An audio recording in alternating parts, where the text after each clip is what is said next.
Fronte Oriental, no período de 1941 a 1943, testemunhou uma luta gigantesca, cuja prolongada intensidade não se comparava a nenhum outro teatro de guerra da Segunda Guerra Mundial.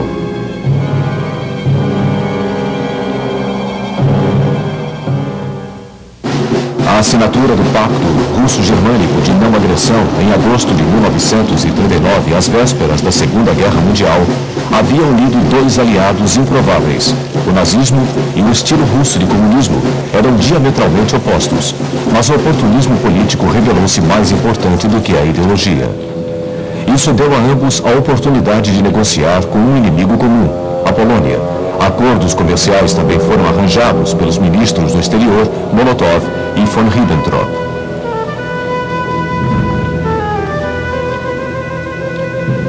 A Blitzkrieg alemã, ou Guerra Relâmpago, com seu vizinho oriental, foi devastadora.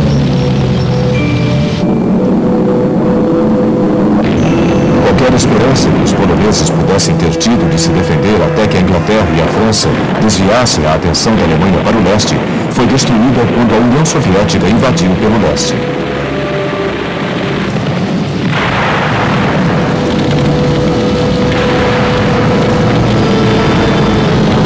A Polônia foi totalmente invadida em 5 semanas, e tanto a Alemanha como a União Soviética lucraram com a campanha. A Prússia Oriental agora foi mais uma vez unida à Alemanha, enquanto a Rússia reconquistava o território que havia perdido para a Alemanha depois da guerra entre as duas, em 1920, assim como o controle sobre os países bálticos. Agora, com o problema da Polônia finalmente resolvido, Hitler podia voltar-se para o Ocidente. Entretanto, sua vontade de invadir a França e os Países Baixos imediatamente foi frustrada devido ao tempo necessário de preparação, ao clima e às discussões de planejamento.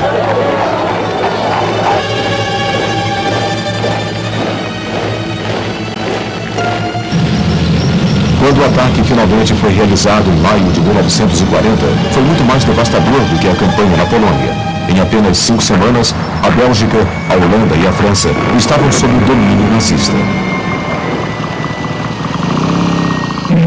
Apenas a batalha pela Grã-Bretanha frustrou a ambição de Hitler de dominar toda a Europa Ocidental.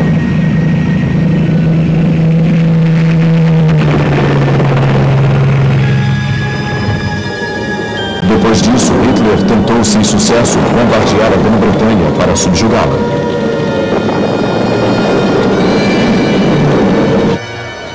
Nesse meio tempo, Hitler desviou mais uma vez a maior parte de suas forças para o leste, determinado a destruir seu verdadeiro inimigo, o comunismo de Stalin. Entretanto, ele precisava garantir o flanco dos Balcãs. A Hungria não era problema, pois era governada desde 1920 por um ditador de direita, o almirante Miklos Horthy.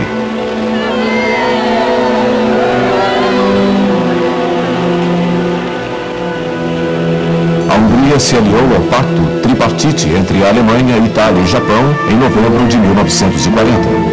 A Romênia e a Bulgária tentavam ganhar tempo, mas também se aliaram. A Iugoslávia finalmente sucumbiu à pressão alemã em março de 1941. No mesmo instante em que fazia isso, houve um golpe de Estado pró-Grã-Bretanha e ela imediatamente saiu do pacto. A desastrosa invasão da Grécia através da Albânia por Mussolini em outubro de 1940 fez com que os gregos se inclinassem para a Grã-Bretanha.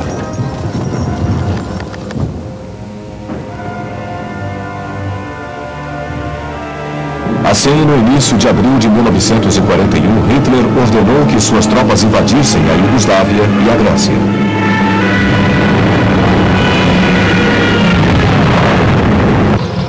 Mais uma vez, a Blitzkrieg alemã provou ser invencível.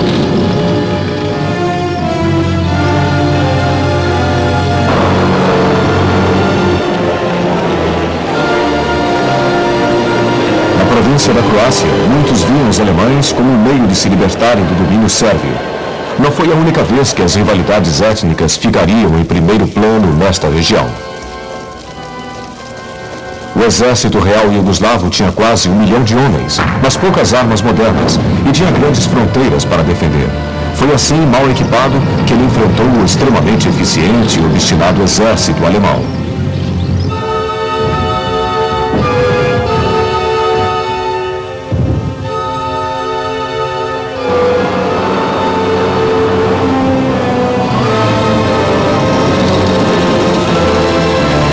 fato de os alemães atacarem a Iugoslávia em 4 direções diferentes aumentava os problemas dos defensores.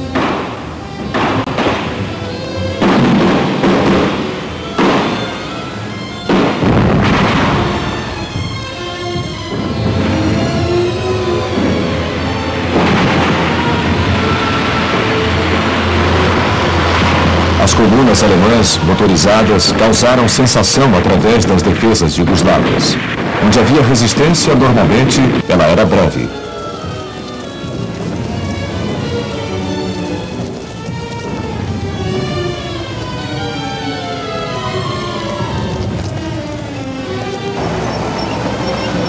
Os alemães investiram contra Belgrado, a capital iugoslava, que caiu em 17 de abril.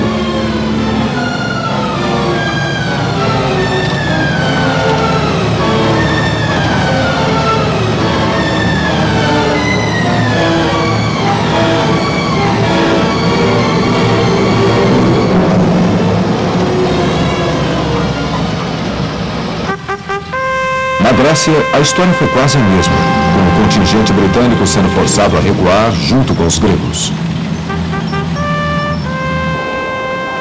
A Marinha Real administrou a retirada da maioria das tropas da Inglaterra e da Grécia para Creta e depois para o Egito.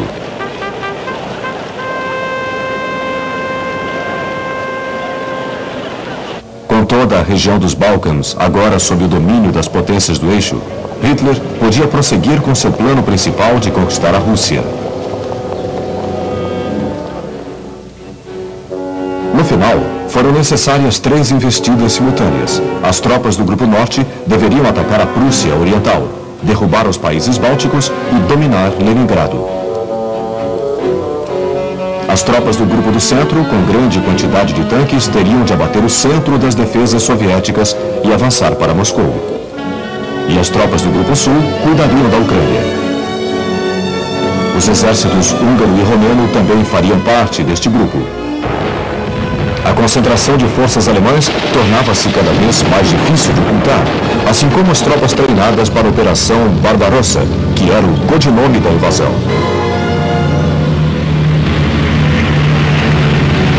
Stalin também foi advertido pela Inglaterra e por um bom número de espiões. Entre eles estava Richard Sorg, um espião russo disfarçado de alemão em Tóquio.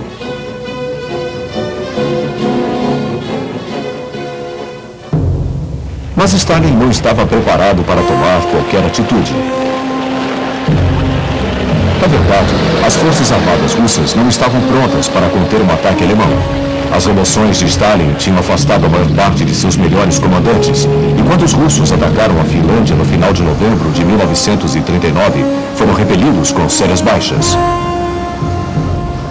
Enquanto os finlandeses eram finalmente forçados a pedir a paz, uma grande reorganização das forças mostrou-se claramente necessária.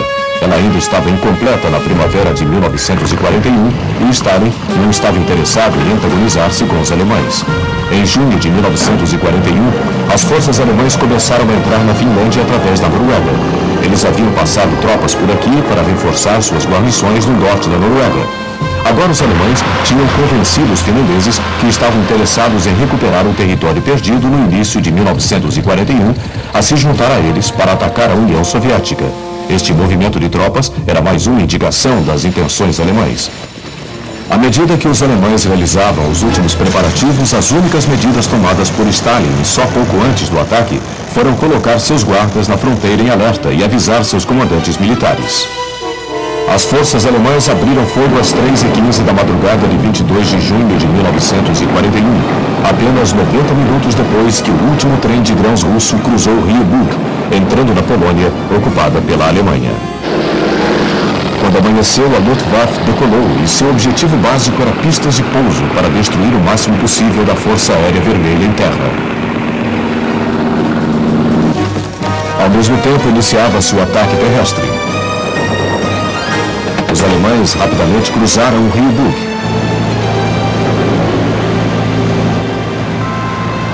Logo, os Panzers se dirigiam rumo ao leste.